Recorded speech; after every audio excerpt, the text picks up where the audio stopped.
it's a blessing to see you all. It's overwhelming. And I welcome you, and we'll just enjoy each other, have some cake, and I'll tell you a little bit about my life if you want to hear it, Ralph. Yes. Yes. Do you want me to hold it? Yeah. I gotta have my notes, I might forget something. I was born in a small town in Cullum, North Dakota.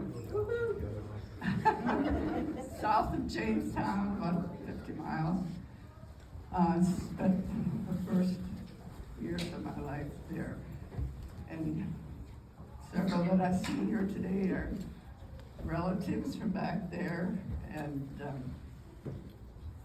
from people who are from Panera. Have you heard of Panera? And some from here, and where else? Friends, relatives, off the street. Off the street. No, we didn't have to go off the street, they just came in. So, okay, I went to grade school, then at Prairie, out in the prairies.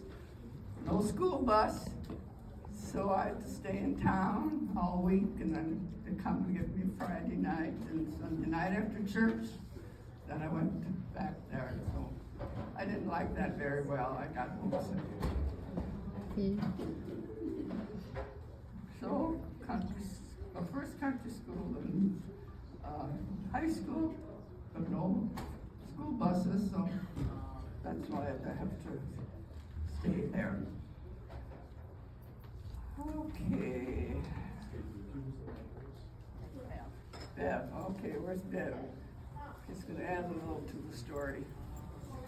My niece and we've been close to them all along. Yeah, June has been in our lives a long time. Anyway, so I know a little bit about her courting years. She went to Lakewood Park Bible School in Devils Lake, North Dakota from 1953 to 1956. And then she came to Rugby, where my parents were pastors. That's Ray and Judith Lovett. And she lived with us for 2 years. And during that time, during her college years, she was in a choir with the Bible college.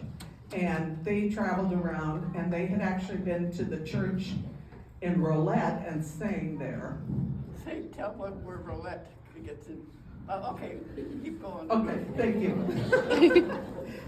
So Lemoyne went to church in Rolette and had seen her in the choir and thought she was pretty special. Then it was about a year and a half after she came to live with us in the spring of 1958 that Lemoyne and her were at a church sectional, what we call a sectional meeting of several churches. And so then that's where they sparked their relationship again. So that was at the church in Rugby, and they were married in November of Same year. 58. So I was a small child at the time, but they were living with us, and so we've been back and forth together a lot. So I'm like an adopted daughter or sibling.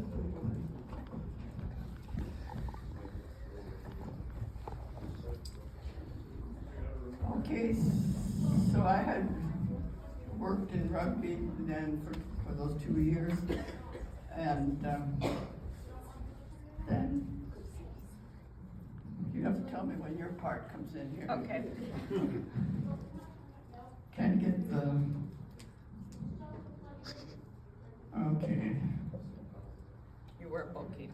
I was a bookkeeper at a department store. No computers then, I'll tell you, just old mapping machines.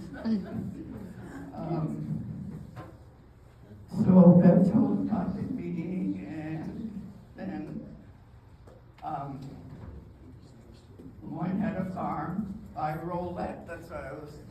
That's where I ended up living for the next, 60 years or whatever. 150. 150.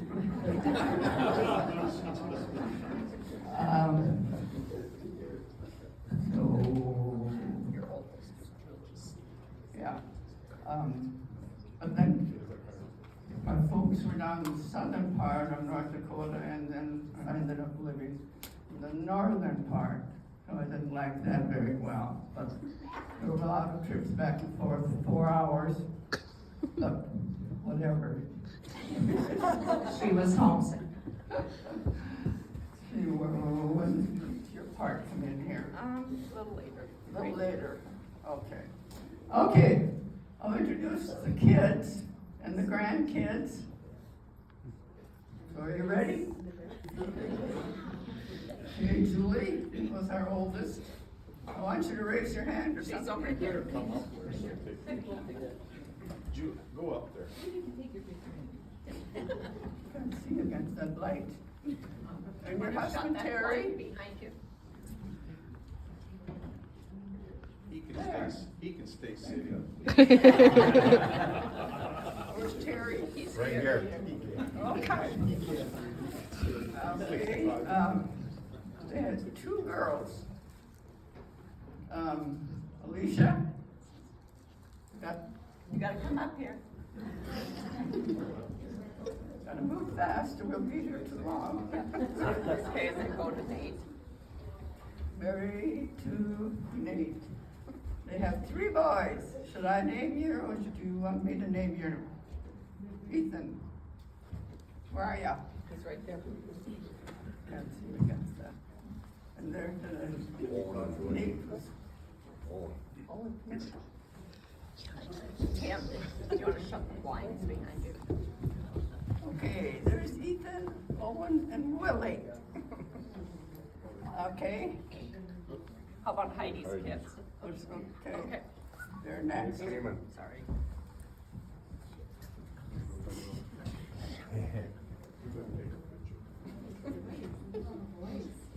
Are they all there? Yep, Yeah, I can see you there, okay. So it's been a real blessing